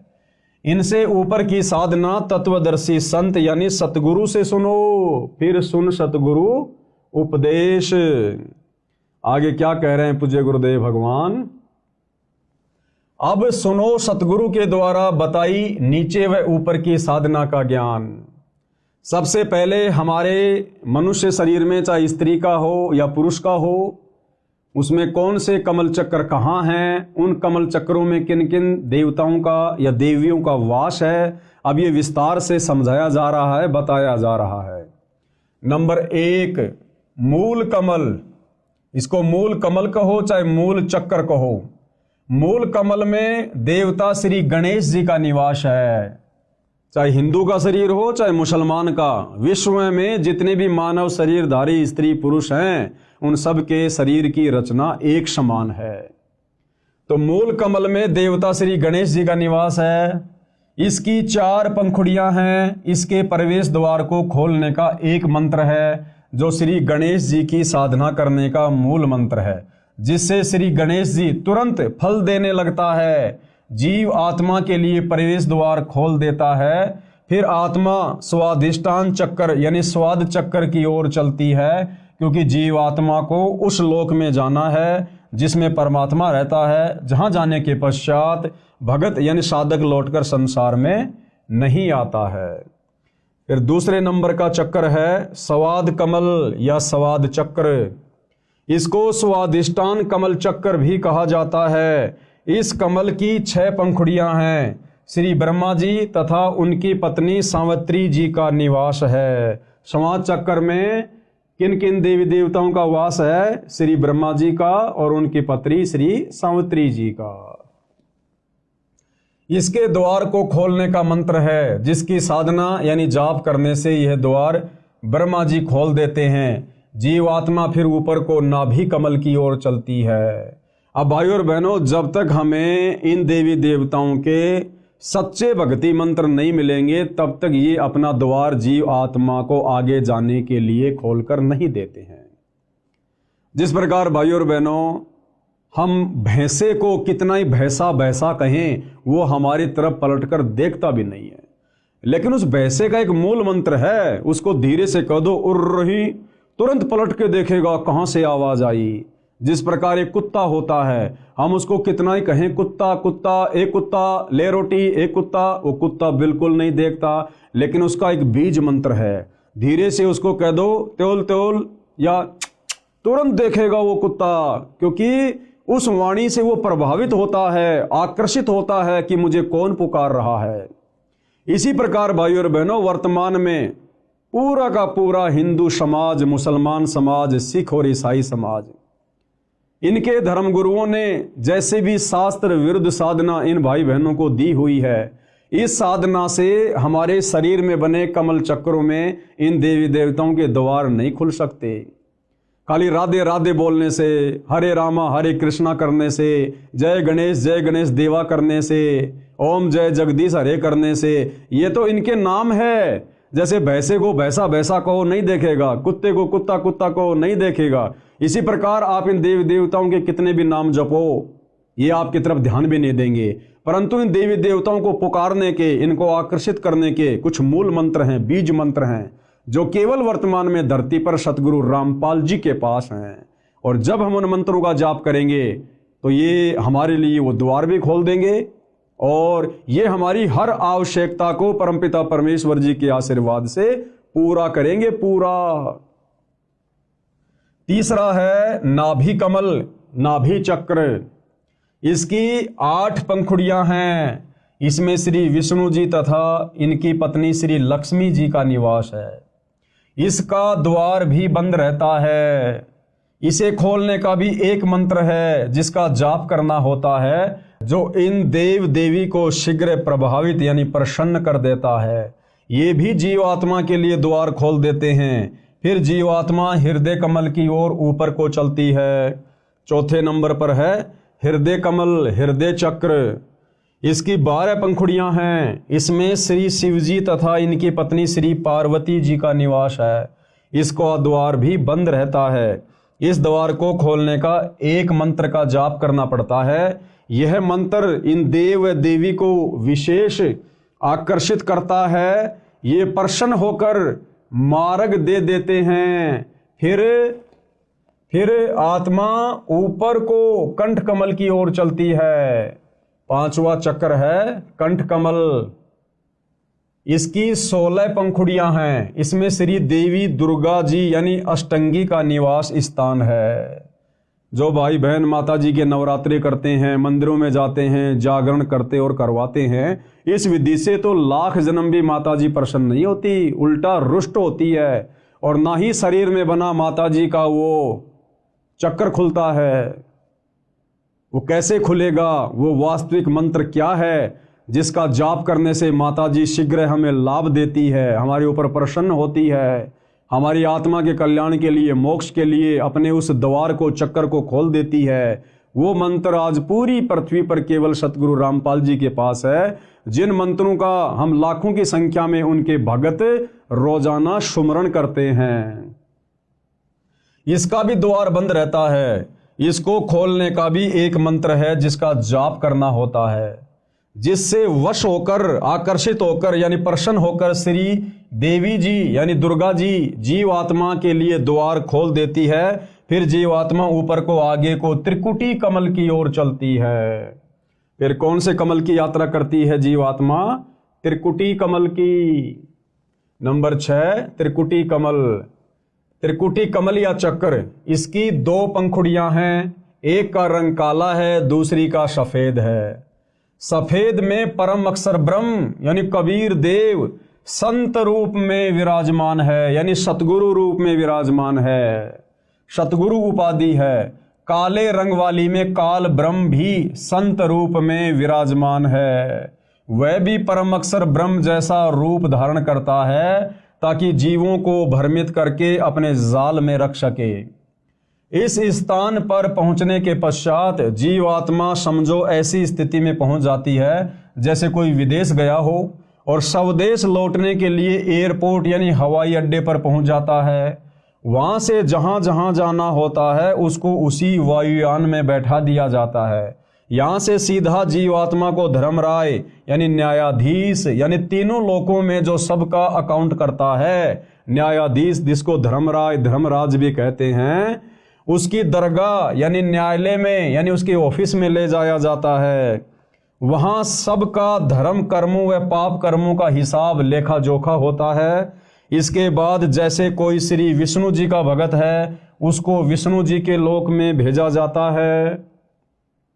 जो श्री शिव जी का उपासक है उसे शिव जी के लोक में भेजा जाता है। जो अन्य देवता का पुजारी है उसे उसके पास भेजा जाता है। जो माता श्री देवी दुर्गा जी का साधक यानी भगत है, साधिका है, उसे श्री देवी जी के लोक में भेजा जाता है। अन्य जो पापी हैं उनको नरक या अन्य प्राणियों के शरीरों में भी कर्मानुसार भेज दिया जाता है। और जिन लोगों ने खाली ब्रह्मा विष्णु महेश तक की साधना की, माता जी तक की साधना की, वो भाई और बहनों उनके लोकों में कब तक रहेंगे?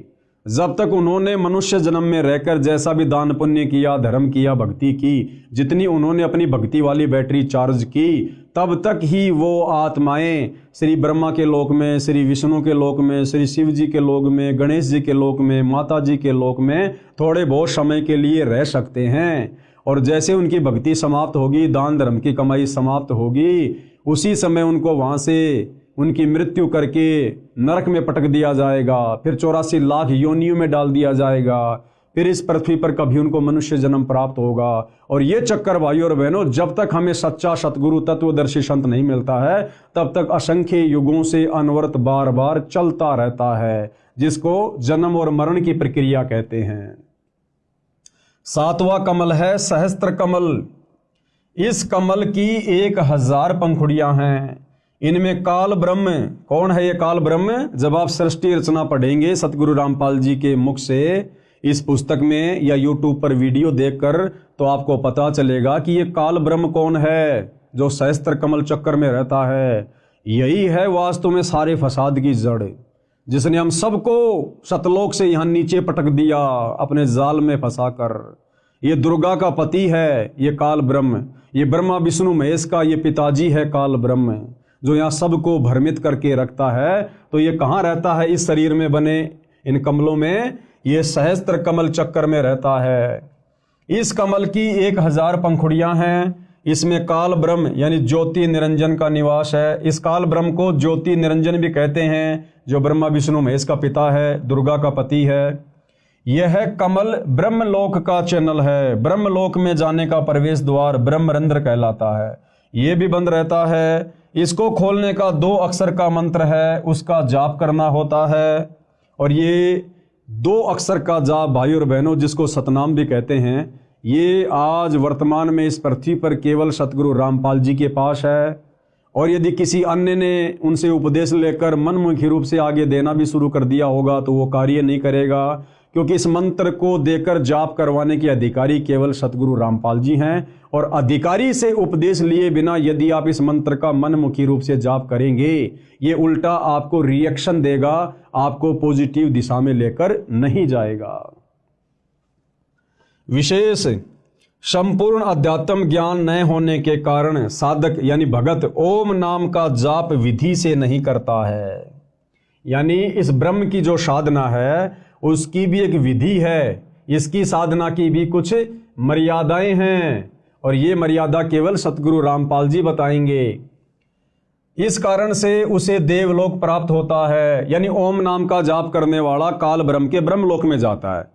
लेकिन ओम नाम के जाप की वास्तविक विधि क्या है, नियम और मर्यादा क्या है, ये पता ना होने के कारण ओम नाम का जाप करने वाला भी देवी देवताओं के ही लोक में चला जाता है, उस काल ब्रह्म के ब्रह्मलोक तक नहीं पहुंच पाता है। इस कारण से उसे देवलोक प्राप्त होता है। जैसे ओम नमः शिवाय, ओम भागवते वासुदेवाय नमः आदि आदि जाप करते हैं। अकेला ओम नाम से भी ब्रह्मरंध्र नहीं खुलता, यह सत्य नाम से खुलता है। सतनाम 2 अक्षर का है। ब्रह्मरंध्र न खुलने के कारण उसको विष्णु लोक में या शिव लोक में भेजा जाता है, क्योंकि ओम नाम का जाप करने वाले इसका तड़का अपने इष्ट देव के मंत्र के साथ अवश्य लगाते हैं। जैसे ऊपर 2 मंत्र लिखे हैं, फिर पृथ्वी पर राजा बनाया जाता है, फिर पशु योनि में जाता है। इससे आगे 2 कमल और हैं, नंबर 8 अष्टदल कमल और नंबर 9 शंख कमल। इनका विवरण नहीं लिखूंगा, गुरुदेव भगवान कह रहे हैं अब 8वें अष्टदल कमल का और 9वें शंख कमल का वर्णन यहां इस पुस्तक में नहीं लिखूंगा। यह रहस्य उपदेशी को समझाया जाता है। ये रहस्य, ये जानकारी केवल उन्हीं को प्राप्त है जो सतगुरु रामपाल जी से उपदेश लेकर भक्ति करते हैं, क्योंकि यह गुप्त मंत्र है, गुप्त जानकारी है। यह रहस्य उपदेशी को समझाया जाता है। उपरोक्त सब कमल चक्रों को खोलने के जो मंत्र हैं वे केवल दास यानी लेखक रामपाल दास के पास हैं, यानी सतगुरु रामपाल जी के पास हैं। मोक्ष के इच्छुक प्रत्येक मानव को इन कमलों को खोलकर ही मोक्ष प्राप्त होता है। दूसरा कोई तरीका धरती पर नहीं है, चाहे मनमुखी साधना शंकराचार्य जी से लेकर करते रहिए। कमल चक्रों को 2 विधि से खोला जाता है। हमारे शरीर में बने कमल चक्र किन 2 विधियों से खोले जाते हैं उसका गुरुदेव भगवान वर्णन कर रहे हैं। नंबर 1 ध्यान समाधि का अभ्यास करके हठ योग मार्ग से। और ये जो साधना है भाई और बहनों, ध्यान समाधि वाली, हठ योग वाली, तप वाली, ये चारों वेदों और गीता जी के विपरीत है। इस विधि को अपनाने से भी साधक को पूर्ण मोक्ष नहीं मिलता है। ये विधि अति कठिन है, आम आदमी इस विधि को नहीं कर सकता। एक जीवन में 1 या 2 कमल चक्कर खुल पाते हैं। इसके विषय में पूरी जानकारी नहीं होने से साधक यानी भगत उसी एक कमल चक्कर में आसक्त होकर वहां का नज़ारे देखने लग जाता है। कुछ सिद्धियां प्राप्त हो जाती हैं, उन्हीं से प्रसिद्धि प्राप्त करके जीवन नष्ट कर जाता है। दूसरी विधि क्या है? इन शरीर में बने कमल चक्रों को खोलने की नाम के जाप से। दूसरी विधि क्या है? मंत्र जाप से, नाम जाप से। नामों का जाप करके सब कमल खोले जाते हैं। ये विधि सरल व शास्त्रोक्त होने से कारगर है, यानी ये शास्त्र विधि के अनुसार है। इस विधि को आम आदमी आसानी से कर सकता है। ये कार्य करते करते भी की जा सकती है, यानी मंत्रों का जाप अपना दैनिक कार्य करते करते भी किया जा सकता है।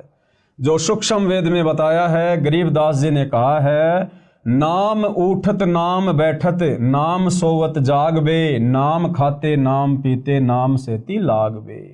यानी ये विधि शास्त्रों के अनुसार भी है, ये विधि सहज भी है और ये विधि अंत में कारगर भी है। इस विधि से भी हमारे शरीर में बने कमलों को खोला जाता है और गुरुदेव कहते हैं कि इस विधि से जाप आप अपना दैनिक कार्य करते करते भी कर सकते हैं। ड्राइवर अपनी गाड़ी चला रहा है और आसानी से इन मंत्रों का जाप भी कर सकता है। देखो, ड्राइवर गाड़ी चलाता है और आगे पीछे वालों से बातें भी करता रहता है, गप्पे भी मारता रहता है।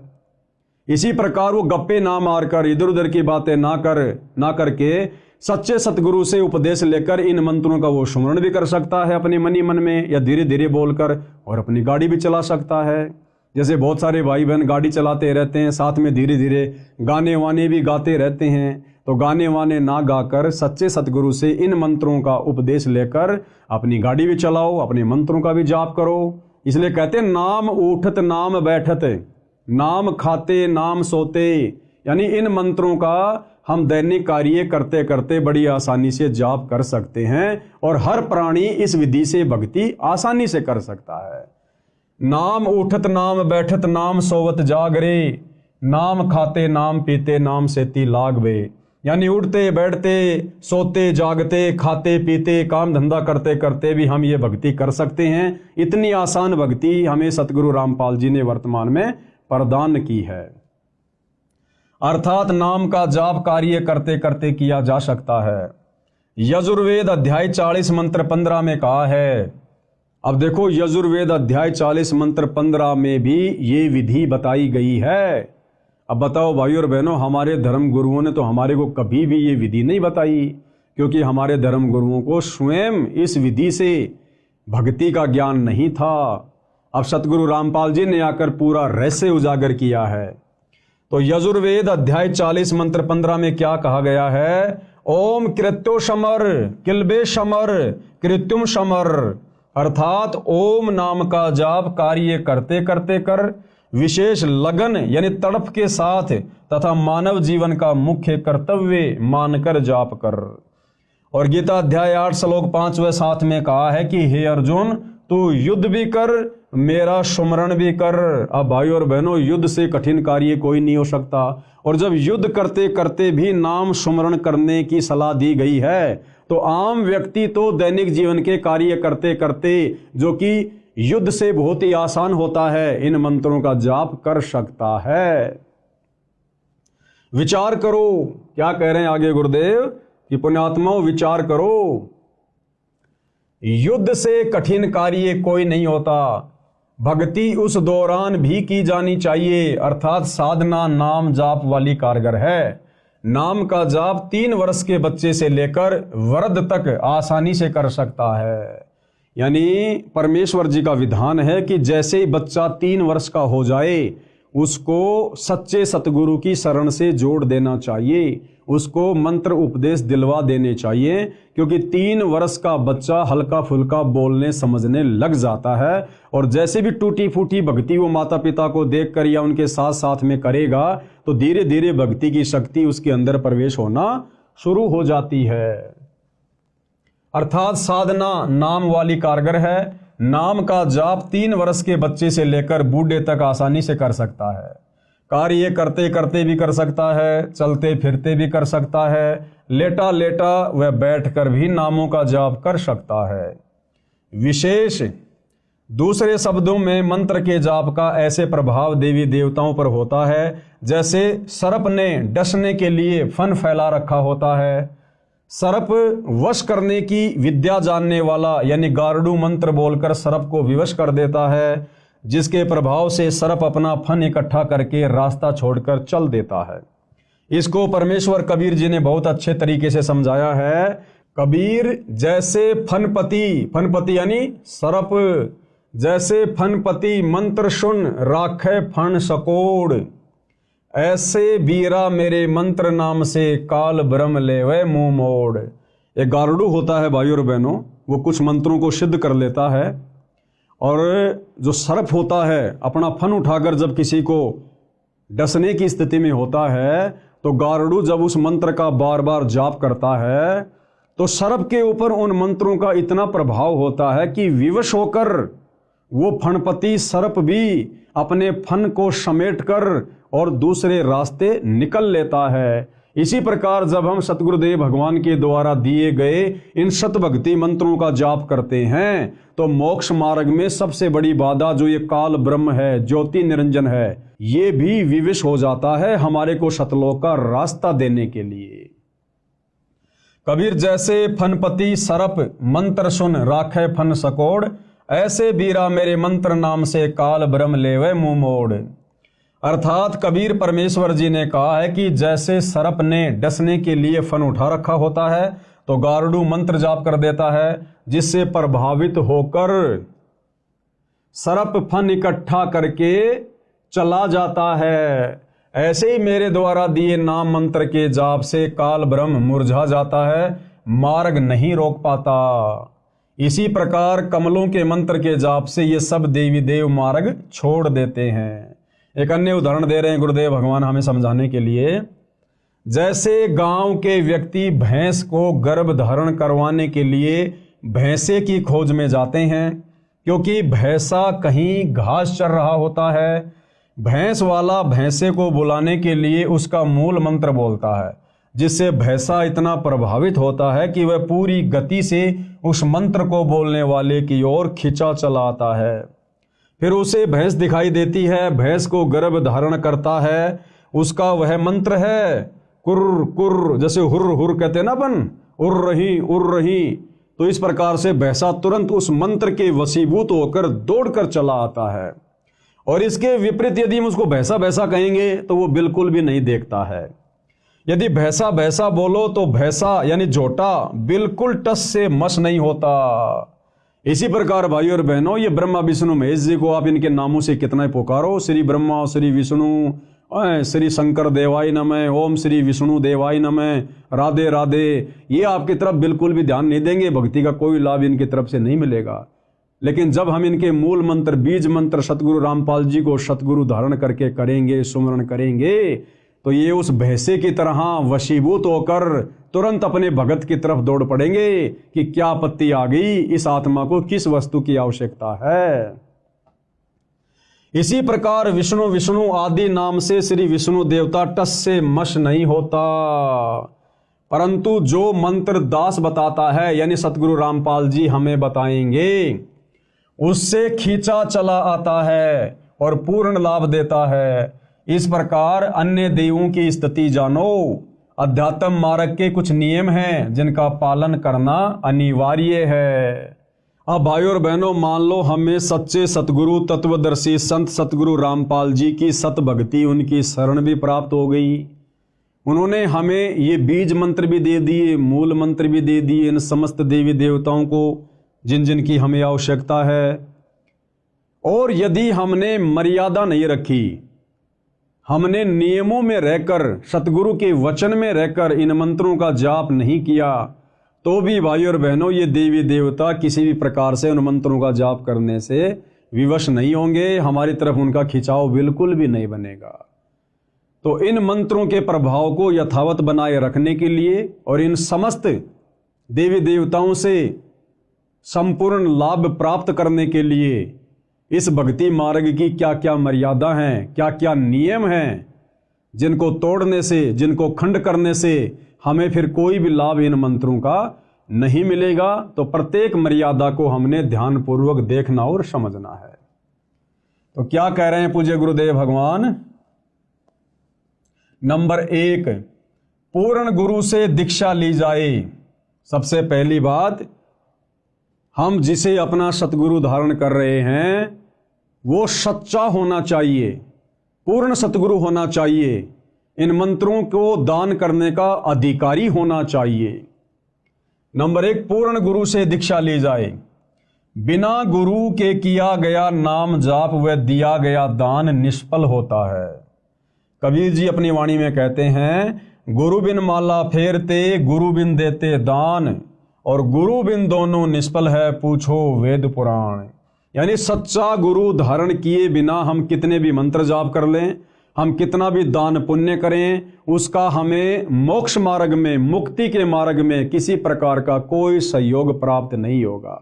बाकी ठीक, हम जैसा भी दान धर्म करेंगे उसका प्रतिफल हमें परमात्मा अवश्य देगा।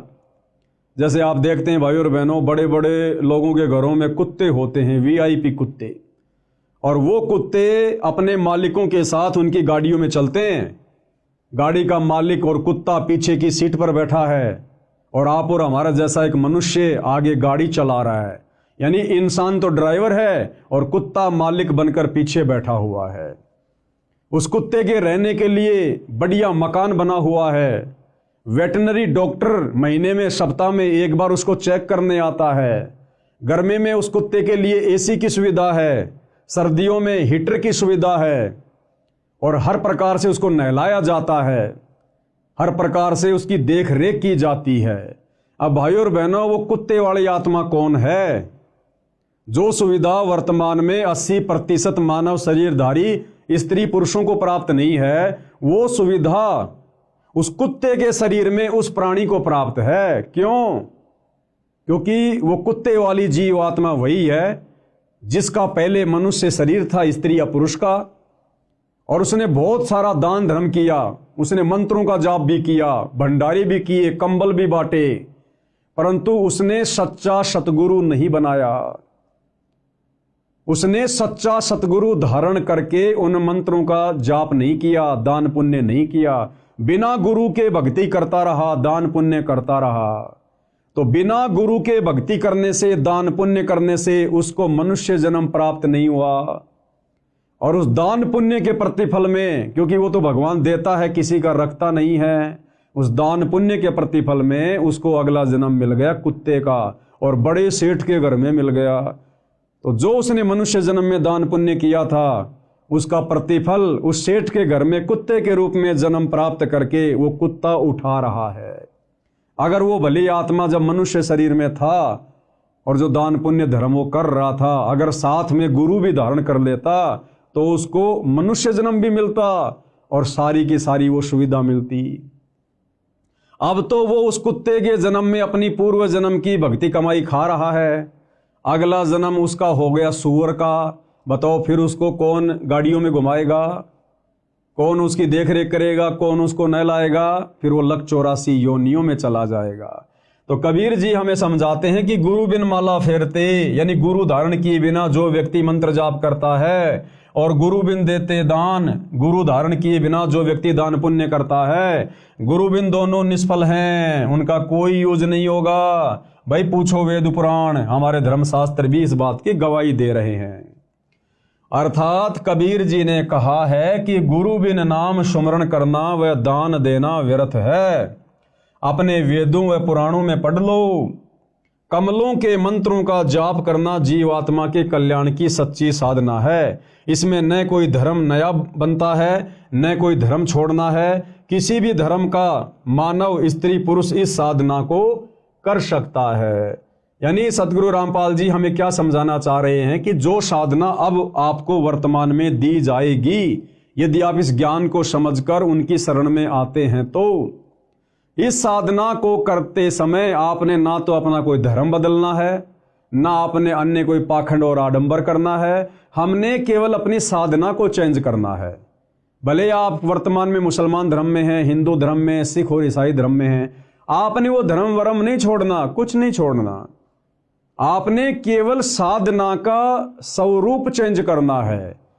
हम जो पहले शास्त्र विरुद्ध साधना कर रहे थे, मनमुखी साधना कर रहे थे, मनमुखी मंत्रों का जाप कर रहे थे, अब हमने अपनी उस साधना को शास्त्र अनुकूल करना है, सच्चे सतगुरु को धारण करके। और फिर जो जो नियम और मर्यादा है हमने उनका पालन करना है। फिर हिंदू हिंदू बना रहो, मुसलमान मुसलमान बना रहो, नो ऑब्जेक्शन। हमने केवल साधना चेंज करनी है, धर्म वरम कुछ भी चेंज नहीं करना, क्योंकि धर्म तो असल में फिर हमें समझ में आएगा कि कोई है ही नहीं, केवल एक मानव धर्म है। कमल के मंत्रों का जाप करना जीव आत्मा के कल्याण की सच्ची साधना। कैसे? इसको हम ध्यान से पढ़ेंगे। इसमें न कोई धर्म नया बनता है, न कोई धर्म छोड़ना है। किसी भी धर्म का मानव, स्त्री या पुरुष इस साधना यानी भक्ति को कर सकता है। वर्तमान में अधिकतर हिंदू समाज का कहना है कि रामपाल दास हिंदू धर्म का विरोधी है। ये सबसे पहले लोगों के दिलो दिमाग में आता है कि भाई सतगुरु रामपाल जी तो हिंदू धर्म के विरोधी हैं, वे तो हमारे देवी देवताओं की पूजा छुड़वाते हैं। नहीं भाई, ये हमारी सबसे बड़ी गलत फहमी है। अरे देवी देवताओं की पूजा, ब्रह्मा विष्णु महेश की पूजा सतगुरु रामपाल जी भला कैसे छुड़वा सकते हैं? ब्रह्मा विष्णु महेश की पूजा से, गणेश जी की पूजा से, देवी दुर्गा जी की साधना से तो ये भक्ति शुरू होती है। और इन देवी देवताओं के मंत्रों का जाप तो हम भगत, हम सतगुरु रामपाल जी के फॉलोवर अंतिम श्वास तक करते हैं और करते रहेंगे, क्योंकि हमारे शरीर में इन देवी देवताओं का निवास है, इनका वास है। तो सतगुरु रामपाल जी देवी देवताओं की साधना भक्ति छुड़वाते नहीं हैं, बल्कि इन देवी देवताओं की वास्तविक भक्ति करवाते हैं। जो भक्ति सतयुग में समाप्त हो चुकी थी, जो वास्तविक सनातनी साधना सतयुग में आगे चलकर समाप्त हो चुकी थी, वो साधना सतगुरु रामपाल जी सही तरीके से करवाते हैं। उनके सत्संग सुनते रहिए, पुस्तकें पढ़ते रहिए, एक एक चीज बिल्कुल क्लियर होती चली जाएगी। तो गुरुदेव भगवान उन आत्माओं की शंका का समाधान कर रहे हैं जो लोग कहते हैं कि संत रामपाल जी तो देवी देवताओं की भक्ति छुड़वाते हैं। ऊपर आपको एक चित्र के माध्यम से समझा दिया गया है कि हमारे प्रत्येक स्त्री या पुरुष के शरीर में इन्हीं देवी देवताओं का वास है, और उनके कमल चक्कर खोलने के लिए हमने उनके मंत्रों का जाप करना है। तो सतगुरु रामपाल जी तो उन्हीं का जाप देते हैं शुरुआती भक्ति में, जिसको प्रथम मंत्र कहते हैं। तो वो छुड़वाते नहीं हैं, वो इनकी वास्तविक भक्ति साधना बताते हैं। वर्तमान में अधिकतर हिंदू समाज का कहना है कि रामपाल दास हिंदू धर्म का विरोधी है। श्री ब्रह्मा जी, श्री विष्णु जी तथा श्री शिव जी की भक्ति छोड़ने को कहता है। इस विषय में आप स्वयं विचार करें कि क्या श्री ब्रह्मा जी, श्री विष्णु जी तथा श्री शिव जी की साधना छुड़वाई है या शास्त्र अनुकूल भक्ति बताई है? तो भाइयों और बहनों, शास्त्र अनुकूल भक्ति बता रहे हैं सतगुरु रामपाल जी, तो छुड़वा नहीं रहे। आगे क्या कह रहे हैं पूज्य गुरुदेव भगवान, हमने ध्यान से पढ़ने की आवश्यकता है। सभी धर्मों के मानवों को कर्म फल तीनों देवता ही देते हैं। तीनों देवता ब्रह्मा विष्णु महेश जी, जितने भी मानव शरीरधारी स्त्री पुरुष हैं, जैसे भी वो भक्ति करते हैं, जैसे भी वो कर्म कुकर्म करते हैं, उनका फल ये तीनों देवता ब्रह्मा विष्णु महेश ही देते हैं। अब वो किस विधि से देते हैं, कैसे देते हैं, क्या उसकी प्रोसीजर है, इसके विषय में भाइयों और बहनों ये पवित्र पुस्तक हिंदू साहिबान नहीं समझे वेद गीता पुराण, हम इसके तीसरे नंबर की वीडियो में कल आपको गुरुदेव भगवान के आशीर्वाद से समझाने का प्रयास करेंगे।